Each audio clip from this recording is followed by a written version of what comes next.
Are you working in a job that you hate, that you dread waking up and going to every morning?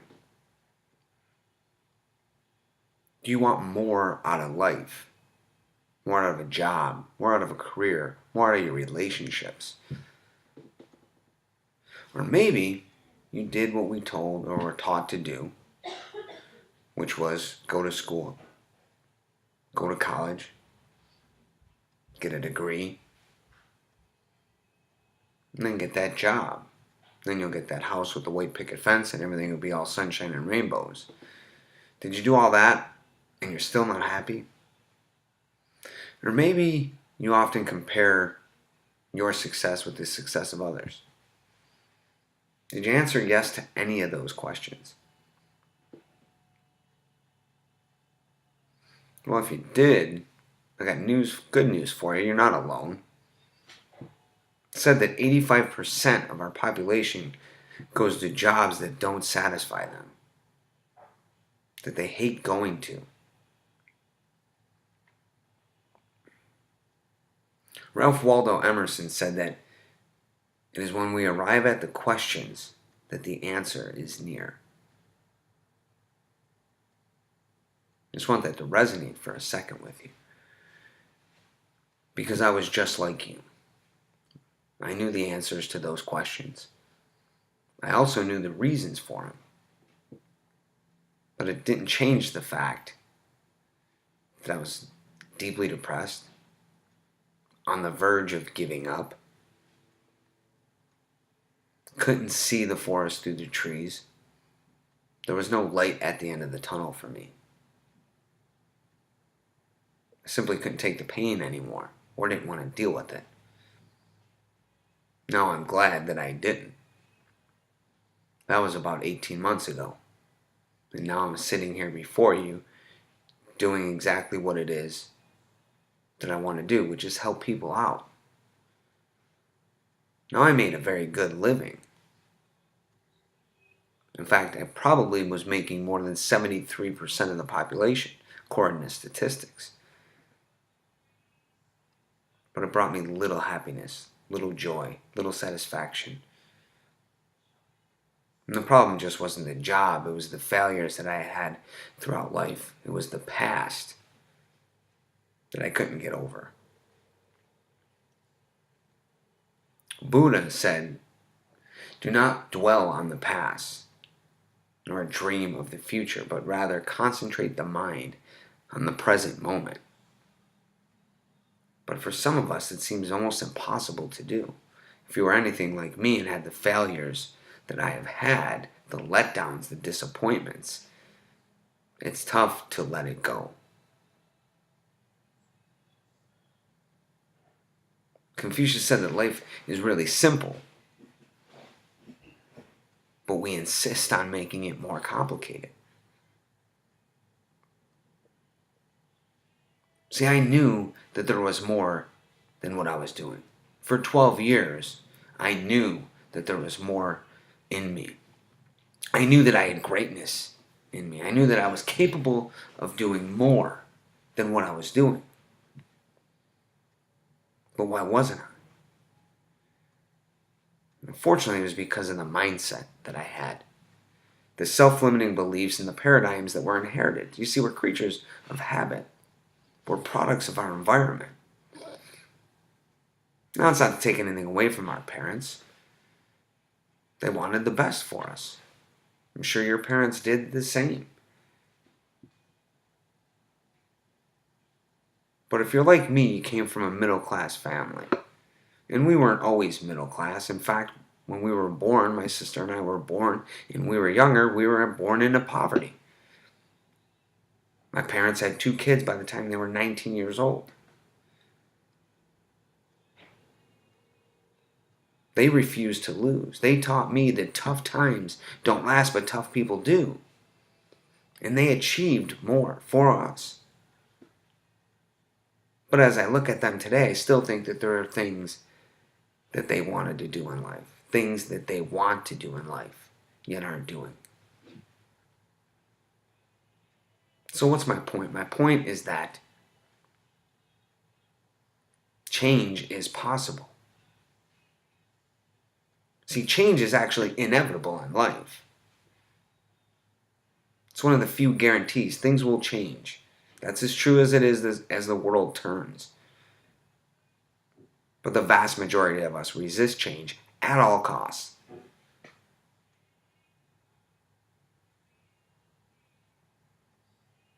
So what's it going to be for you? Are you just going to continue on because that's what society tells us to do? Many people, when I was willing to jump, said that I was crazy. Where else would I make that kind of money? Are you kidding me? What kind of self-limiting belief is that? But it wasn't until that was said to me that I said, no, I'll show you. You see, life is what we make of it. You only get one shot. You only get one chance at it. In fact, there's no guarantee of tomorrow. So why put it off till someday? Someday doesn't come. Someday is not a day of the week, a day of the year.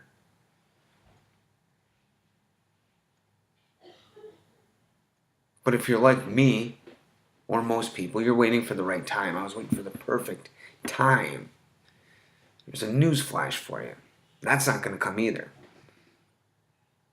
I waited 10 years for that right time. Until I finally said, enough's enough. Maybe I'll fall flat on my face. Absolutely. There's a chance of that. There's the fear of the unknown which holds us all back. But I know that there's great things that lie within each and every one of us. We were born with God-given gifts and talents. We were born with the ability to do more. We weren't born to have an average mindset.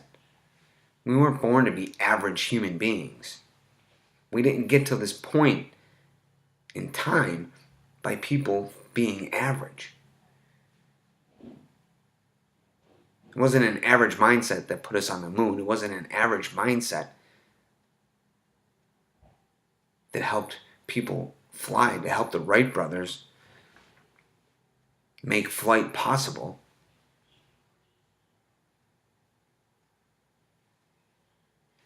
It was Charles Darwin that said it's not the strongest species that survives, nor the most intelligent, but the most responsive to change. So how can I help you change? That's probably what you're asking. Well, I've been involved in, read, attended seminars from some of the best professional development gurus in the world, from Tony Robbins to Les Brown to the great John Maxwell. In fact, it was John Maxwell's work that resonated with me. And it's my hope that what I'm saying to you is going to resonate with you. No matter that if you come from poverty, if you were born in the middle class, or even if you were born into wealth. We are all comprised of the same components internally. The one thing that makes us different is our mind. It's the only thing we have control over. So how do you regain control of your mind? Well, after all of the professional development and self-help that I've read, I've come up with the foundations for change. The foundations of change. 3 principles absolutely vital and necessary to constitute and actually make you change. They're non-negotiables. You can't have one without the other. All 3 of them are absolutely required. I call them the MAC principles. And if you sign up for the video, or if you sign up for my email list, next week you'll all be given access to the 3 videos that will help you change. They're proven to be absolutely necessary for change, and I'll give you tools and tips on how you can utilize the videos and actually change your life. I changed mine. I'm living proof of it. It is possible, but only if you're intentional about it. And only if you follow the 3 components. Now, there's no secret pill. There's no magic potion. I'm not going to promise you that you're going to make 6 figures in 6 months by working 4 hours a week. Like the majority of things that are out on the internet. It's nonsense. Success is simple. It's not easy. Are you willing to take the chance on yourself? Are you willing to make the changes necessary, the changes that you know that you need to make to do more, be more, and live more? Like Ralph Waldo Emerson said, we've arrived at the question. The answer is near. So are you going to sign up? Are you going to start being intentional about change and becoming the best you? Because I believe there's greatness in you. I believe there's greatness in everyone. And it's my goal to get it out of each and every person that I come in contact with. So the question is there for you. Only you have the answer. Click the button, sign up for the email list, and next week you'll have access to the foundations of change. 3 fundamental principles absolutely vital for life change. So go ahead, click the button, and I'll see you next week.